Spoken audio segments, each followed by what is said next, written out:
أعوذ بالله من الشيطان الرجيم. بسم الله الرحمن الرحيم.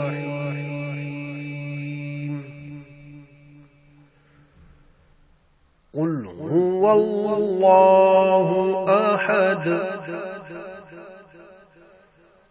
الله الصمد لم يلد ولم يولد ولم يكن له كفوا أحد.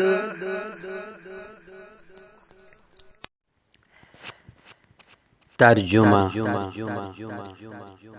شروع کرتا ہوں اللہ رب العزت کے بابرکت نام سے جو بڑے مہربان اور نہایت رحم کرنے والے ہیں.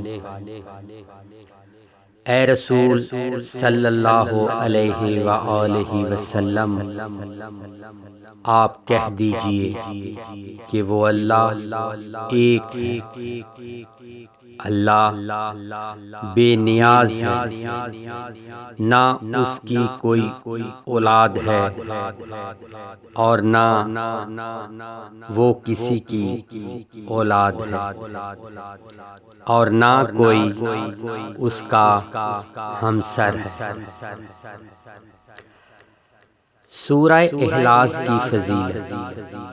حدیث نبوی میں ہے، آپ صلی اللہ علیہ وآلہ وسلم فرماتے ہیں، جس نے اس سورہ کو پڑھا گویا اس نے 1/3 قرآن کریم کو ختم کیا. اور ایمان لانے والوں کی تعداد سے 10 گنا نیکیاں اس شخص کے نامہ اعمال میں درج کی جائیں گی. آپ نے فرمایا، جو شخص ایک بار سورہ پڑھے اس پر برکت نازل ہوگی، جو 2 مرتبہ پڑھے اس پر اور اس کے اہل خانہ پر برکت نازل ہوگی، اور 3 دفعہ پڑھنے سے ان پر اور ان کے ہمسایوں پر برکت نازل ہوگی. اور اگر اس سورہ مبارکہ کو 12 دفعہ پڑھے تو جنت میں اس کے لیے 12 محل تیار ہوں گے، اور کرامن کاتبین ایک دوسرے کو کہتے ہیں کہ چلو اپنے بھائی کے جنتی محلوں کو دیکھیں.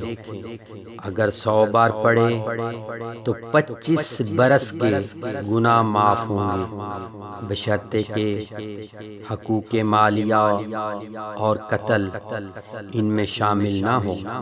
اگر 400 دفعہ پڑھے تو 400 برس کے گناہ معاف. اگر 1000 مرتبہ پڑھے تو اس وقت تک موت نہ آئے گی جب تک جنت میں اپنا مکان نہ دیکھے. سورہ مبارکہ سورہ اخلاص کے بارے میں امام جعفر صادق علیہ السلام فرماتے ہیں، جو شخص گھر سے نکلتے وقت 10 مرتبہ سورہ قل هو اللہ احد پڑھے گا، وہ جب تک گھر واپس نہ آئے گا اللہ رب العالمین کی حفاظت میں رہے گا.